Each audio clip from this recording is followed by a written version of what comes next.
What's going on? It's your boy CJ Goodfella back with the Boxing Clinic. Hitting y'all last out with another video. And today we talking about, um, Wladimir Klitschko versus Anthony Joshua. My final thoughts before tomorrow's throwdown in the UK at Wembley Stadium. Jam packed. I know it's going to be slapping there.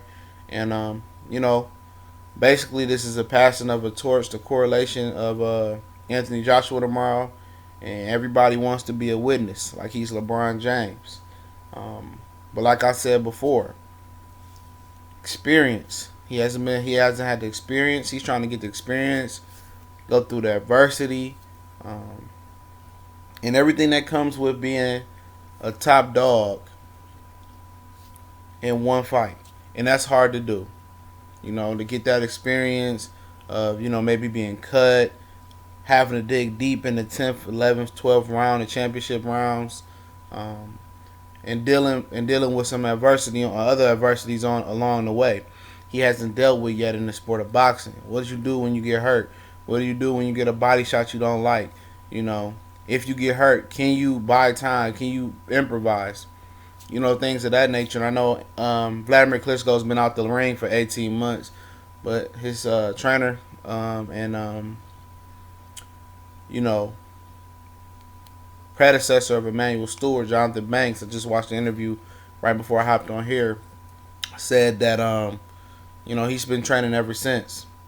He said it wasn't a Larry Holmes situation where Larry Holmes was sitting on the couch chilling, and Tyson called and offered him $2 or $3 million. Klitschko's been training, and like I told you guys, I pointed out before, when the Tyson Fury fight came, like Jeff Mayweather said, Wladimir Klitschko didn't look like he trained. He looked flat. He looked a little bit more flabby than usual. He just had a baby. I believe he had just got married not too long before that. So, not building in excuses for him. But, who's really motivated to go against Tyson Fury? A guy that you look at, with the naked eye and be like, oh, he's not that impressive. I could take him. He doesn't punch that hard. But at the end of the day, it's subtle things that Fury does in the ring that most people don't see. But to get into Anthony Joshua, like I said, he has not faced any adversity yet. Dylan White rocked him a couple times, but he hasn't been through no adversity. And you don't jump from point A to point Z in the sport of boxing.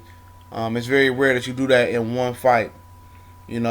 And it's gonna come and he might get away with it in the heavyweight division from the simple fact that the talent level is better and the fighters are bigger now, but it's not elite level. It's not welterweight. It's not junior middleweight. It's not middleweight. It's not any other weight classes where you have that foe that can dispatch you and really a great boxer and can take away your power in the heavyweight division and keep you off balance. And if you have that, the closest thing to that is Luis Ortiz, who will be the mandatory challenger after this fight to the winner.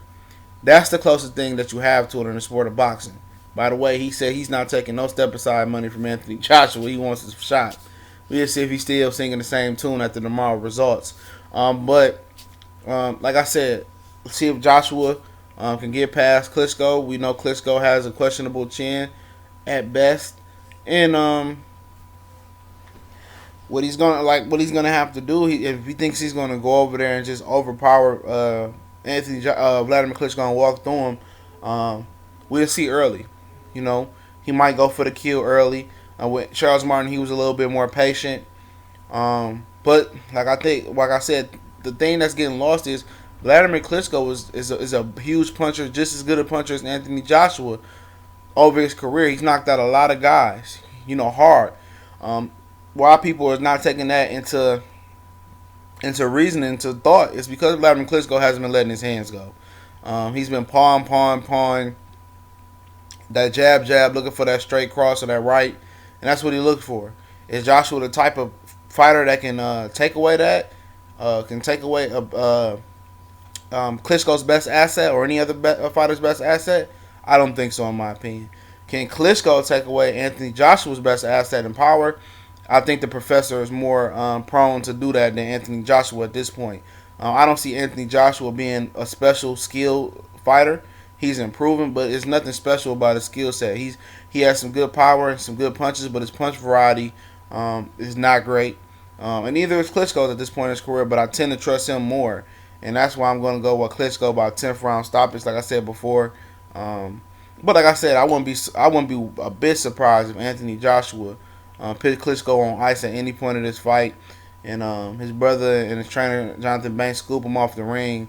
But like I said, this is a special fight because it's the young lion versus the old lion, the passing of the torch. And we'll see where it goes. Both of these guys are sparring familiar with each other, and you got to just see where it goes. I'm not 100% sold on Anthony Joshua. I'm not 100% sold on any heavyweight out there but Tyson Fury if he comes back in great shape, other than the legend of Wladimir Klitschko. But you know what I'm talking about. We gone. See y'all after the fight Saturday. Media reaction. We gone.